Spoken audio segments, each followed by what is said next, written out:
حدید نے بتایا کہ وہ رات کو کہاں سوتا ہے۔ وہاں سے نکلنا مشکل نہیں تھا، لیکن نکل کر وہ جائے گا کہاں؟ انہوں نے جلدی جلدی فرار کا منصوبہ بنا لیا۔ اسی رات مسلمانوں کا کیمپ ایسی نیند سویا ہوا تھا جیسے یہ لاشوں کی بستی ہو۔ پہرے دار بھی سو گئے تھے۔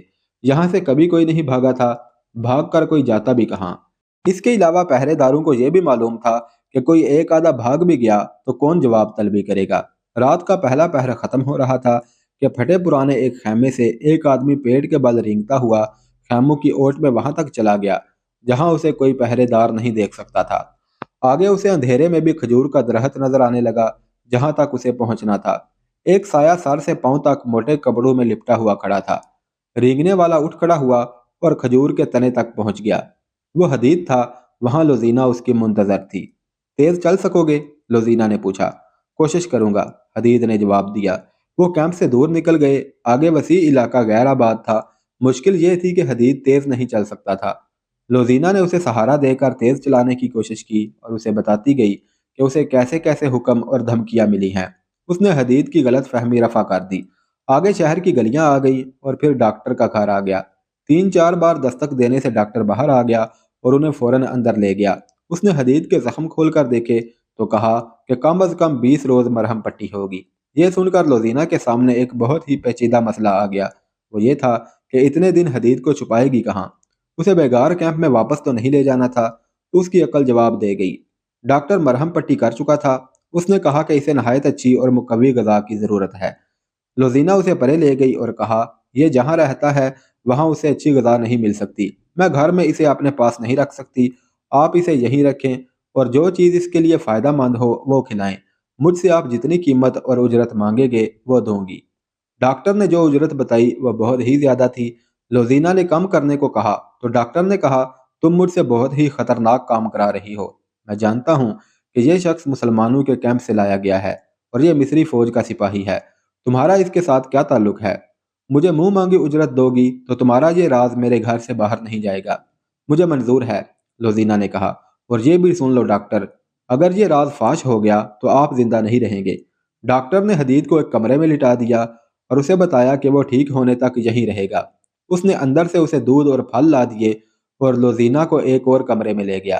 دوسرے دن لوزینہ اور اس کی سہیلی نے کیمپ کی جاسوسی کی۔ ڈسپینسری میں گئیں۔ مریض قیدی وہاں لے جائے گئے۔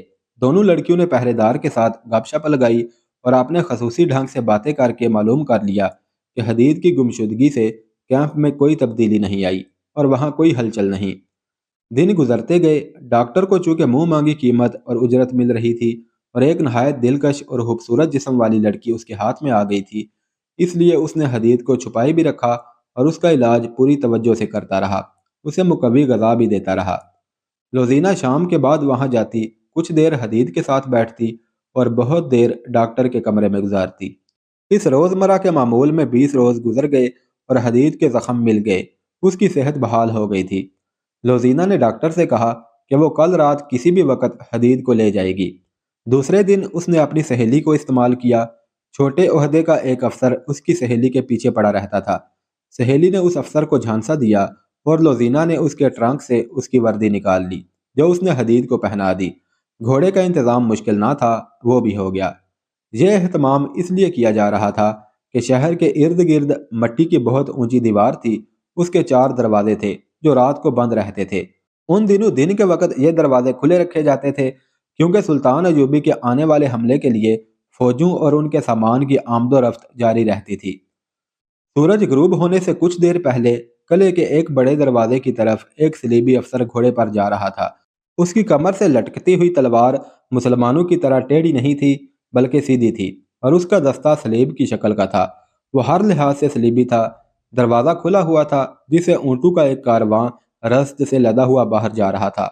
ظاہر یہی ہوتا تھا جیسے یہ گھوڑ سوار افسر اس کارواں کے ساتھ جا رہا ہو۔ جب وہ دروازے سے باہر نکل گیا تو اسے سامنے سے ایک اور صلیبی افسر آتا دکھائی دیا۔ وہ کہیں باہر سے آ رہا تھا۔ اس نے افسر کو دیکھا اور مسکرایا، مگر اس افسر نے مسکراہٹ کا جواب مسکراہٹ سے نہ دیا بلکہ غور سے اس افسر کی طرف دیکھا جو باہر جا رہا تھا۔ اسے کچھ شک سا ہوا۔ اس نے دیکھا کہ باہر جانے والے افسر نے منہ دوسری طرف کر لیا تھا۔ اندر آنے والا افسر ہرمن تھا جو صلیبیوں کے جاسوسی محکمے کا سربراہ تھا۔ ہرمن چند قدم اندر کو آیا تو اس نے گھوڑا روک لیا۔ اسے 200-300 قدم دور لوزینہ کھڑی نظر آئی، جس نے ہرمن کو دیکھا تو وہاں سے تیزی سے اپنے ٹھکانے کی طرف چلی گئی۔ علی بن سفیان کی طرح ہرمن بھی جاسوس اور سراغ رساں تھا۔ اس نے فوراً گھوڑا دروازے کی طرف گھمایا اور ایڑ لگا دی۔ وہ اپنا شک رفع کرنا چاہتا تھا۔ اس نے گھوڑے کو ایڑ لگائی تو گھوڑا دوڑ پڑا۔ باہر جا کر ہرمن نے دیکھا کہ جو افسر اس کے پاس سے گزرا تھا وہ اتنی دور نکل گیا تھا کہ اس کے تعاقب میں جانا بیکار تھا۔ اس گھوڑ سوار نے دروازے سے نکلتے ہی گھوڑے کو ایڑ لگا دی تھی۔ گھوڑا بہت تیز رفتار تھا۔ ہرمن اسے دیکھتا رہا اور صحرا کی وسعت میں گم ہو گیا۔ لوزینہ نے حدید کو آزاد کرا کے صلہ دے دیا تھا۔ ہرمن نے اپنا گھوڑا موڑا اور تیزی سے اندر گیا۔ وہ سب سے پہلے مسلمانوں کے کیمپ میں گیا اور وہاں کے انچارج سے حدید کی نشانیاں بتا کر پوچھا کہ وہ کہاں ہے۔ اسے کچھ پتہ نہ چلا۔ جس خیمے میں حدید کو رکھا گیا تھا وہاں کے رہنے والوں نے بتایا کہ ایک صبح وہ یہاں سے غائب تھا۔ وہ سمجھے کہ اسے ادھر ادھر کر دیا گیا ہے۔ ہرمن کا شک یقین میں بدل گیا۔ وہ حدید ہی تھا جسے اس نے صلیبی فوج کی وردی میں دروازے سے نکلتے دیکھا تھا۔ وہ مزید تفتیش سے پہلے لوزینہ کے کمرے میں گیا۔ وہ سر ہاتھوں میں تھامے رو رہی تھی۔ کیا تم نے اسے بھگایا ہے؟ ہرمن نے گرج کر کہا۔ لوزینہ نے آہستہ سے سر اٹھایا تو ہرمن نے کہا، جھوٹ بولو گی تو میں تفتیش کر کے ثابت کر دوں گا کہ اسے تم نے فرار میں مدد دی ہے۔ نہ آپ کو تفتیش کی ضرورت ہے، نہ مجھے جھوٹ بولنے کی ضرورت۔ لوزینہ نے کہا، میری زندگی ایک شاہانہ جھوٹ اور میرا وجود ایک خوبصورت دھوکہ ہے۔ اپنی روح کی نجات کے لیے میں سچ بول کر مر رہی ہوں۔ اس کی آواز میں غنودگی تھی جو بڑھتی چلی جا رہی تھی۔ وہ اٹھی تو اس کی ٹانگیں لڑکھڑا گئیں۔ اس کے قریب ایک گلاس پڑا تھا جس میں چند قطرے پانی تھا۔ اس نے گلاس اٹھا کر ہرمن کی طرف بڑھا کر کہا، میں اپنے آپ کو سزائے موت دے رہی ہوں۔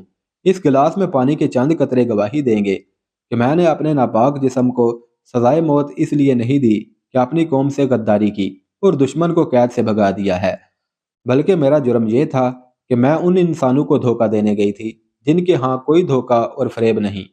ان میں سے 4 انسانوں نے میری عزت بچانے کے لیے، جو کہ میرے پاس تھی بھی نہیں، 10 ڈاکوؤں کا مقابلہ کیا۔ پھر ایک انسان نے مجھے اپنا جسم کٹوا کر ڈاکوؤں سے چھینا۔ مجھے نیکی اور بدی، محبت اور نفرت کا فرق معلوم ہو گیا تھا۔ میں سچ بول کر مر رہی ہوں، یہ پرسکون موت ہے۔ وہ گرنے لگی تو ہرمن نے اس کے ہاتھ سے گلاس لے کر اسے تھام لیا۔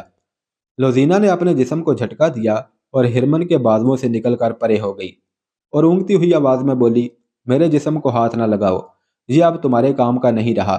اس زہر نے اس میں سچ داخل کر دیا ہے، تمہیں ناپاک جسموں کی ضرورت ہے۔ میں نے اسے بھگایا ہے، اسے میں نے 20 روز چھپائے رکھا تھا، اسے میں نے فرنینڈس کی وردی چرا کر پہنائی تھی، اسے میں نے گھوڑا دیا تھا۔ میں اس کے ساتھ نہیں جا سکتی تھی، میں اس کے بغیر رہ بھی نہیں سکتی تھی، اس لیے میں نے زہر پی لیا۔ اگر تم مجھے پکڑ نہ لیتے تو بھی میں زہر پی لیتی۔ وہ پلنگ پر لڑک گئی۔ ہرمن کو اس کی آخری سرگوشی سنائی دی، سچ بول کر مرنے میں کتنا سکون ہے۔ اس نے آخری سانس اس طرح لی جیسے سکون سے آہ بھری ہو۔ اسے جب دفن کر چکے تو ایک افسر نے پوچھا، اس کا کوئی خاندان تھا تو انہیں اس کی موت کی اطلاع دے دو۔ اس کا خاندان ہم ہی تھے، ہرمن نے جواب دیا۔ اسے 10-11 سال کی عمر میں کسی قافلے سے اغوا کر کے لائے تھے۔ سلطان صلاح الدین ایوبی کی فوج کو کوچ کیے تیسرا دن تھا۔ صلیبیوں نے اسے راستے میں روکنے کے لیے فوج بھیج دی تھی۔ حملہ چونکہ کرک پر آ رہا تھا، اس لیے صلیبیوں نے شوبک سے زیادہ تر فوج کرک بھیج دی تھی۔ اس کا ایک حصہ شام کی طرف بھیج دیا گیا تھا تاکہ نور الدین زنگی مدد کے لیے آئے تو اسے کرک سے کچھ دور روکا جا سکے، اور اس فوج کا کچھ حصہ سلطان ایوبی کو راستے میں روکنے والی فوج کو دے دیا گیا تھا۔ سلطان صلاح الدین ایوبی نے اپنی فوج کو 3 حصوں میں تقسیم کر کے کوچ کرایا تھا اور تینوں کو دور دور رکھا تھا۔ وہ جب اس مقام پر پہنچ گیا جہاں صلیبیوں سے ٹکر ہونی چاہیے تھی تو اس نے تینوں حصوں کے کمانڈروں اور ان کے ماتحت کمانڈروں کو اپنے خیمے میں بلایا۔ ہم اس مقام پر پہنچ گئے ہیں جہاں راز فاش کر دینا چاہیے، سلطان صلاح الدین ایوبی نے کہا۔ تم شاید حیران ہو رہے ہوگے کہ میں تمہیں یہ بتاتا رہا ہوں کہ میں کرک پر حملہ کروں گا، مگر میں تمہیں کسی اور طرف لے آیا ہوں۔ حقیقت یہ ہے کہ میں کرک پر حملہ نہیں کر رہا، ہماری منزل شوبک ہے۔ ایک سوال تم سب کو پریشان کر رہا ہے کہ میں نے ان 3 جاسوسوں کو، جن میں ایک عالم تھا اور 2 لڑکیاں، کیوں رہا کر دیا تھا اور انہیں محافظ کیوں دیے تھے؟ اس سوال کا جواب سن لو۔ میں نے انہیں اپنے ساتھ والے کمرے میں بٹھا کر درمیان کا دروازہ کھلا رکھا اور علی بن سفیان اور 2 نائبین کو یہ بتانا شروع کر دیا کہ میں فلاں تاریخ کو کرک پر حملہ کر رہا ہوں۔ میں جانتا تھا کہ جاسوس سن رہے تھے۔ میں نے ان کے کانوں میں یہ بھی ڈالا تھا کہ میں صلیبیوں سے کھلے میدان کی جنگ سے ڈرتا ہوں۔ اس قسم کی باتیں ان کے کانوں میں ڈال کر انہیں رہا کر دیا اور انہیں محافظ دیے تاکہ وہ صحیح و سلامت شوبک پہنچ جائیں۔ مجھے اطلاع ملی ہے کہ راستے میں ایک حادثہ ہو گیا ہے، ڈاکوؤں نے 3 محافظوں اور ایک لڑکی کو مار ڈالا ہے۔ چوتھا محافظ کل رات شوبک سے واپس آ گیا ہے۔ وہاں ہمارے جو جاسوس ہیں انہوں نے اطلاع دی ہے کہ عالم جاسوس زندہ شوبک پہنچ گیا تھا جس نے میرا دھوکہ کامیاب کر دیا ہے۔ صلیبیوں نے اپنی فوج میری مرضی کے مطابق تقسیم کر دی ہے۔ اس وقت تمہاری فوج کا بائیں والا حصہ صلیبیوں کی بہت بڑی فوج کے بائیں پہلو سے 4 میل دور ہے۔ اس نے بائیں حصے کے کمانڈر سے کہا کہ آج سورج غروب ہونے کے بعد تم اپنے تمام گھوڑ سوار دستے سیدھے آگے 2 میل لے جاؤ گے، وہاں سے اپنے بائیں کو ہو جانا، 4 میل سیدھے جانا، پھر بائیں کو ہو جانا، اور 2 میل پر تمہیں دشمن آرام کی حالت میں ملے گا۔ حملہ کرنا تم جانتے ہو، یہ تیز حملہ ہوگا، راستے میں جو کچھ آئے اسے کچلتے ہوئے نکل آؤ اور اپنی اسی جگہ پر آ جاؤ جہاں سے چلے تھے۔ دوسرا حصہ شام کے بعد سیدھا آگے بڑھے گا، 8-9 میل جا کر بائیں کو ہو جائے گا، تمہیں دشمن کی رسد اور قافلے ملیں گے۔ اس کے علاوہ تم دشمن کے عقب میں ہوگے۔ دن کے وقت دشمن بائیں والے کے تعاقب میں آئے گا لیکن تم سامنے کی ٹکر نہیں لوگے، دن کو بہت پیچھے آ جاؤ گے۔ رات کو پھر حملہ کرو گے اور رکو گے نہیں۔ صلیبی آگے بڑھیں گے تو درمیان والا حصہ عقب سے حملہ کرے گا اور دشمن کے سنبھلنے تک بکھر جائے گا۔ تیسرا حصہ جو میرے ساتھ ہے آج رات کو کوچ کر رہا ہے۔ ہم کل دوپہر تک شوبک کا محاصرہ کر چکے ہوں گے۔ باقی 2 حصے صلیبیوں کے ان طریقوں سے جن میں تمہیں مشق کراتا رہا ہوں دشمن کو صحرا میں پریشان کیے رکھیں گے، اس تک رسد نہیں پہنچنے دیں گے۔ وہ جو ہی پانی کے چشمے سے ہٹے گا تم چشموں پر قبضہ کر لو گے۔ حملہ ہمیشہ پہلو سے کرو گے اور لڑنے کے لیے رکو گے نہیں، جہاں بعض دستے ہر رات دشمن کے مویشیوں پر آگ پھینکیں گے۔ یہ 1171 کے آخری دن تھے جب کرگ والوں کو سلطان صلاح الدین ایوبی کے انتظار کے بعد پتہ چلا کہ شوبک جیسا اہم قلعہ سلطان ایوبی کے محاصرے میں آ گیا ہے، جبکہ زیادہ تر فوج کرک میں اکٹھی کر لی گئی ہے اور صحرا میں بھیج دی گئی ہے۔ شوبک کو وہ کوئی مدد نہیں دے سکتے تھے۔ صحرا میں جو فوج گئی تھی مسلمان اس کا برا حشر کر رہے تھے۔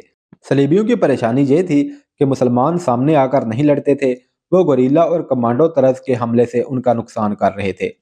انہوں نے رسد روک لی تھی، پانی پر بھی مسلمانوں کا قبضہ ہو گیا تھا۔ صلیبیوں کی یہ فوج نہ لڑنے کے قابل رہی اور نہ پیچھے ہٹ کر شوبک کو بچانے کے لیے پہنچ سکتی تھی۔ شوبک میں صلیبیوں نے قلعے اور شہر کی دیواروں سے تیروں اور برچھیوں سے بہت مقابلہ کیا، لیکن سلطان صلاح الدین ایوبی کے نقب زن دستوں نے دیواریں توڑ دیں۔ یہ محاصرہ تقریباً 1.5 مہینہ جاری رہا۔ آخر سلطان صلاح الدین ایوبی شوبک میں داخل ہو گیا۔ وہ سب سے پہلے بیگار کیمپ میں گیا جہاں کے بدنصیب قیدیوں نے شکر کے سجدے کیے۔ صلیبیوں کی صحرا والی فوج بے ترتیبی میں پسپا ہو کر کرک کے قلعے میں چلی گئی جہاں بہت سی فوج بیکار بیٹھی سلطان صلاح الدین ایوبی کا انتظار کر رہی تھی۔